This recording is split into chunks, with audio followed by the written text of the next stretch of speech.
সার্ভেটা হয়েছিল, যে সমস্ত মেহনতি গরিব মানুষ গৃহহীন যাদের বাড়ি নেই তাদের বাড়ি দেওয়ার জন্যে প্রধানমন্ত্রী নরেন্দ্র মোদীর টিম সার্ভে করেছিল। কিন্তু পরপর 3 বছর 4 বছর ওভার হয়ে গেছে, কিন্তু বাংলার কোনো গরিব মানুষ ঘরের টাকা পায়নি। এমন তো পরিস্থিতির মধ্য দিয়ে, ক্ষুদ্র ক্ষমতার মধ্য দিয়ে পশ্চিমবাংলার মাননীয় মুখ্যমন্ত্রী মমতা বন্দ্যোপাধ্যায় অক্লান্ত প্রচেষ্টায় বাংলার এই খেটে খাওয়া শ্রমজীবী অসহায় নিপীড়িত গরিব মানুষদের দুর্দশার কথা ভেবে এমনও গরিব মানুষ দেখা গেছে বর্ষার দিনে টালির ছাউনিকে বিচুলির ছাউনি টক টক টক টক করে জল পড়েছে রাতের অন্ধকারে বর্ষার দিনে। সারাদিন কষ্ট করে ক্লান্ত শরীরে একটু ঘুমাবে, বর্ষার টক টক করে জল মাথায় পড়ার কারণে তার ঘুমটা হারাম হয়ে গেছে। একথা বাংলার মুখ্যমন্ত্রী মমতা বন্দ্যোপাধ্যায় ভেবেছেন। বিভিন্ন রকম ভাবে বাংলার এই খেটে খাওয়া শ্রমজীবী অসহায় নিপীড়িত গরিব মানুষদের কথা ভেবে, গৃহহীন যারা আছে তাদের কথা ভেবে এই ক্ষুদ্র ক্ষমতার মধ্য দিয়ে বাংলার গরিব মানুষদের 12 লক্ষ গরিব মানুষদের ঘরে 50% অর্থাৎ 60,000 টাকা করে প্রদান করেছে এই কিছুদিন আগে। সেই সমস্ত বেনিফিশিয়ারিদেরকে যারা ঘরের টাকা পেয়েছেন তাদেরকে বাংলার মাননীয় মুখ্যমন্ত্রী মমতা বন্দ্যোপাধ্যায়ের পক্ষ থেকে আপনাদের সকলকে শুভেচ্ছা বার্তা বা শংসাপত্র তুলে দেওয়ার কথা ঘোষণা করেছে। এমন পরিস্থিতির উপরে দাঁড়িয়ে আমাদের সকলের খুব কাছের মানুষ অনেক বিডিও সাহেবকে আমরা বিডিও সাহেব এখানে উপস্থিত আছেন, তার সামনে প্রশংসা করার অবকাশ থাকে না, তবু আপনারা জানেন না, সে কারণেই বলছি আপনাদের দোয়া আশীর্বাদ দিয়ে আমরা সারাপুর নির্মাণ গ্রাম পঞ্চায়েতের ডেভেলপমেন্ট বা পরিষেবা দেওয়ার দায়িত্বে আছি। বিডিও সাহেব প্রথমে আমাকে ফোন করে বলেন যে প্রধান, চিফ সেক্রেটারি অর্ডার করেছে, মাননীয় মুখ্যমন্ত্রী অর্ডার করেছেন সমস্ত অঞ্চলে যে সমস্ত 60,000 টাকা করে পেয়েছে যে সমস্ত বেনিফিশিয়ারিরা তাদেরকে শংসাপত্র দিতে হবে। অতএব কালামদা, আপনার কাছে আমি আশা করি সব পঞ্চায়েতের আগে আপনি অন্তত নমুনাটা দেখান যে সবার আগে আপনি করতে পারেন। আমি আমার পঞ্চায়েত বডিতে এই আলোচনাটা রাখি। পঞ্চায়েতের সমস্ত সদস্য সদস্যা, দলনেতা সহ, উপপ্রধান সহ এবং পঞ্চায়েতের সমস্ত স্টাফদের নিয়ে সংঘবদ্ধভাবে আজকে আপনাদেরকে আহ্বান করেছি।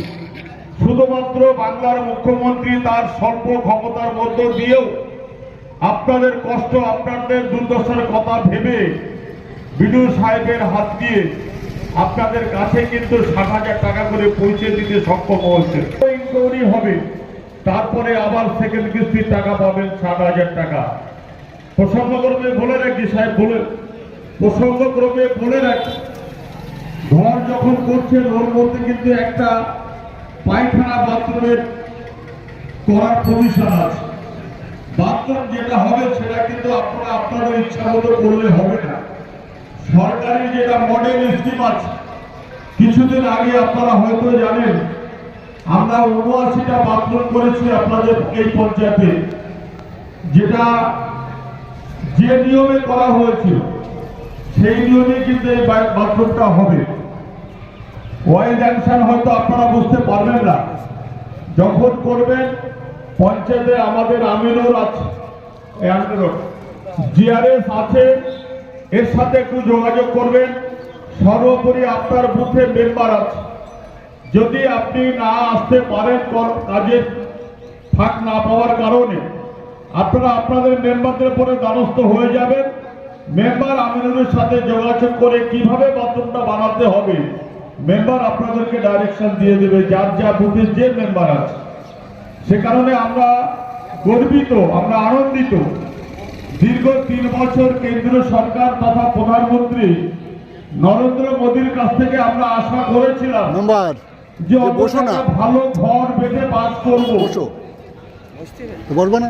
কাল বৈশাখের দিনে বাচ্চাদের নিয়ে খাটের নিচে আশ্রয় নিতে হয়েছে অনেক গরিব মানুষের। ঝড়ে কিনা জানি চালটা ভেঙে পড়ে কিনা, দেয়ালটা ভেঙে যায় কিনা, কোলের শিশু সন্তান তার ক্ষতি হবে। বৃদ্ধ মা বৃদ্ধ বাবা ঘরে রয়েছে, যদি দেয়াল পড়ে যায়, চাল ভেঙে পড়ে, তারা দৌড়িয়ে পালাতে পারবে না। তার সুযোগ্য সন্তান বা বৌমারা বা যারও আছে ওই সংসারে, তারা বৃদ্ধ মা বাবাকে খাটের তলায় রেখে দেয়। ঝড় যতক্ষণ না থামে ততক্ষণ খাটের তলায় আশ্রয় নিয়ে রাখতে হয়, কারণ যদি দেয়ালটা ভেঙে পড়ে, যদি চালটা ভেঙে পড়ে, সে কারণে। অথচ আমরা প্রধানমন্ত্রীর কাছ থেকে এতটুকু উপকার আমরা পাইনি। এই সমস্ত অসহায় গরিব মানুষদের কথা ভেবে অতি কষ্টে 12 লক্ষ মানুষের ঘরের টাকা প্রদান করেছে। আর অল্প কিছুদিনের মধ্যে বিডিও সাহেব বলবেন, আমরা আমার কিছু মানুষের PWL এর ঘরের টাকা দেব, খুব তাড়াতাড়ি সেটা দেবো। তার রেজিস্ট্রেশনের কাজ চলছে, আমারও তার কিছুদিন বাদে আমারও দেবো। যেহেতু মমতা বন্দ্যোপাধ্যায়ের ক্ষমতা সীমিত, তার ফান্ড কেন্দ্র সরকারের উপর অ্যাভেলেবেল নয়, সে কারণে হয়তো একটু দেরি হবে সবাই টাকা দিতে গেলে। তবে আশা করা যায় 25 সালের মধ্যে সবাই ঘরের টাকা পাবে, যেটা মোটামুটি ভাবে আপনাদেরকে আমরা আশ্বস্ত করতে পারি। আলোচনা লম্বা করবো না, আপনারা অনেকেই কাজ ফেলে চলে এসেছেন, সংসার করা মানুষ, বেশি দেরি আপনাদেরকে করাবো না। আপনাদেরকে ডেকেছি, একটু চা একটু বিস্কুট আমাদের পক্ষ থেকে আপনাদের জন্য আয়োজন করে। লোকালি তোমরা যারা আছে সেগুলো এই সমস্ত মানুষদেরকে একটু চা বিস্কুট খালি এক এক করে আসবেন।